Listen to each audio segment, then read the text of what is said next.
be fadhiya na dukubadim na dukuba live was gorsa hutam mal jere si himian mal jere si timi mal su gorsa to si ame karre be si gorsa si ame karre be si timi ha ummanni kun yero sin tabatul buye yero si dabarfatu wori tiktok mulu yero na dabarfata shamarri mo widdi da ofin rakasisini intikesini namni tokko yo nama tokko jaalate rakko qabu badi hin qabu argachu fi qabu majru jirtu ofi yukino dokko sadarta saadi demi afur live tetta khaninille inuma sijala akas jetta fozi shukran wan kana raga babaddu ati shamara ummanni ha masikol fu yero masikol fe yero dabarfachu fi male akkatti silalan jiru akka buleetitti yoga akka haadatti akka shamara takkatti hundinuu siin kolfeet abachuu fi atuna jettee arganan dhufte animmoo already namni wal jaalate hundi wal argatee waliin jiraataa osoo hin taane waan jaalala olii waliin ta'a obbolummaa waan meeqa waliin gargaa waan meeqa wal biran dhaabata saniin si cinaan jira waan akkanaan sirreeffatta laayivima kanarra saa 24 maatiin keellee si arga yoo ati akkana taatu yoo ati akkas jettu faamilii kee biran gahaa wanti akkana shamaraaf dagmoo kabajaa isii buusa maatii kan kee kabajaa isaanii buusa mucayyoo ebaluu siin jedhani waan kanarraa gabaabadhu laayivii irran seenini keessaa illee si himan deemtee dhufta asiin illee dubbatan deemtee dhufta already kunniin engadda fakkeenya godhe sittime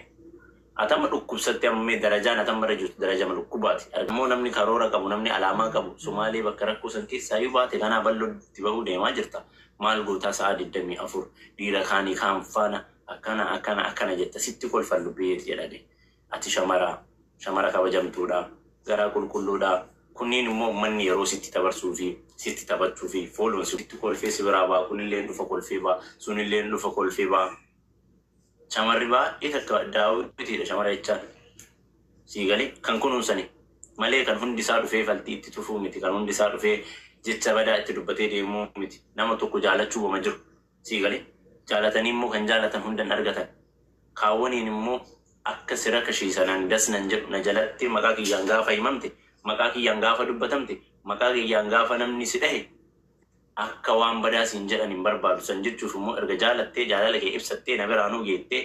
anuu sii beekee yookaan if dhugaa immoo biyya keetti galtee gara maatii keetti galtee waan dandeenyu waan goonee akkas goona jennee waan keessaan haasofne illee hin qabnu asiyyoo si qaban asiin maatii keetti illee kolfisiisaarta siigalee namni akkanatti immoo hundi isaa kasi gargaaruuf si bira dhaabatu hin jiru hundi isaa fooluu siin guddifachuuf dhugaa sitti maan dhibbatti jecha kasi gargaaru fedhan odoo kutaanuu si gargaaru barbaadanii yookaan ganda keessaniin si gargaaru barbaadanii keessaan mucayyoon tun akkana rakkoon isii jaalala qofaa miti rakkoon isii waan akkanaati jedhanii guruppii ijaaranii keessaan si gargaaran ture odoo nama shamaraa yaadu ta'e hundi isaa warra ganda keetiillee warra ganda kiyyaa ka jettu kuunillee kan guruppii irratti walitti qabee waasitti haasa'u callisee tumaan akkana jedhee si guuttashti ushummee dhiisi laayivii kana takka taattalu sa'a 24 akkas jechuu Rabbi maatii keetti nagaan fi agartu gara maatii kan keetii hin galta jireenya kan kee ni eegalatta achi booda waa hundaan ni bartaatu ni agarta anan siidhaama ofirra kasiisinii ila deddeebi'ee hima ofirra kasiisinii lubbiyye okay oo jirammoo akka malee sitti haasa'ani si jaalatan hin seen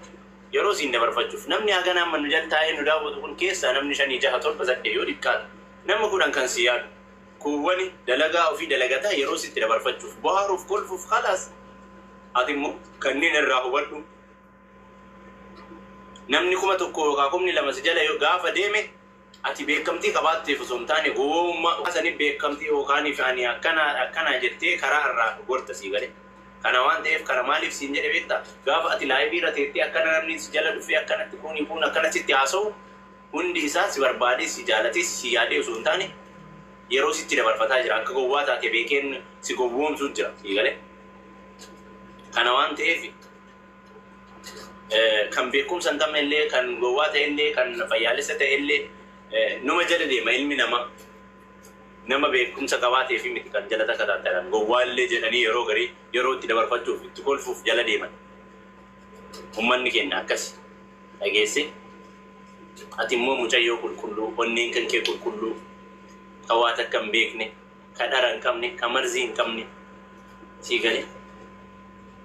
naachuraalii shamara naachuraalii jechaan shamara ishee kaleessaa san tanniin ammaa kanneen osoo hin taane tan kaleessaa san tan fedhii keessa si seeraan ibsatu tan dhoksaa fi sossobuu maaluu hin beekne onnee takkatti hin jaalatu ana waan ta'eef of gabaabsii laayivii rasaa 24 taa'uu of gabaabsii waan si goonuu jiraate insha Allah waa yaadneef yaada muraada kennanuuf haa godhu guutuu rabbi atis akkanatti naftu iddoo kanaallee of hin jijjiirtaa bakka kanaallee ni baataa ilma namaa hin abdatinii yeroo kan keemmoo laayivii irratti bakka hin taanetti hin gubinii dhageessee nu hundinuu soofaarra teennee jireenya gaarii keessa hooqaa bakka akkasiisan teennee dalagaa kenna dalagataa asitti si kolfuuf dhufuu hin qabu namni hundi yoo danda'e yoo beeke yoo buleetti qabaate yoo buleeyyan qabaate dukkanaati keessa jirtu kana si beekanii dalagaa ati dalladdu hin beekanii biyya ati jirtu hin beekanii waan danda'anii si bira dhaabatanii biyya haadha keetitti si galchuudha qabanii yoo dhugama siif yaadan yoo dhugama si jalaa hordofan yoo dhugama gastii kan keessa seenanii si gorsuu barbaadan waan akkasiisan godhanii biyya keetitti si deebisanii kaan achirraa hafe immoo sa'aatii amma dhufe kana si kolfee taphatee dalagaa ofiitti deema waan ta'eef jara faanaan gowwoomin adaraa kan kee eshi wanni hundi tun ni darbite akkanatti naftu dhageesse naa akkasii yaada kan kee amma mataan kasi dhukkubaa jiru sababbii biraa miti sababbii kuni hubama argisi guuree kuni illee akkana siin jedha sunillee akkasiin jedha sunillee homa qabattee dhiistu dhabde ati mataan kan keessa dhukkubee ammas usi haala amma keessa jirtu kana waan ta'eef ummata faana jaanjee jooray garanaa garas seeni akka namaa kolfii taphadhu bahi kanas tamam dhageessee waan dandeenyeen immoo Oromoon qulqulluun namni qulqulluun warroonni sappoorti si godhuu barbaadan nama baay'ee jiran inshaallah sappoorti si goona obboleeyyan qulqulluu namni qabnu namni haadha shamara irraa argamne yoo reediyoon dhigeenna shamara kan nu deetti kan as jala jiru parsantii 75 shamara niimaa shamaraa namni beeku numa help si godha numa cinaa kan kee dhaabata kan kee kasi gochisu jaalala qofaa miti namni siin argine namni obboleetti shamaraa qabu si beeka akkana silaalee si beeka rakkoo kan kee fuula kan kee irraa haala kan kee irraa jireenya kan kee irraa huneetaa kan keetiif oolmaa kan kee irraa mul'ata waan ta'eef kana tilmaamuun nama hin dhibu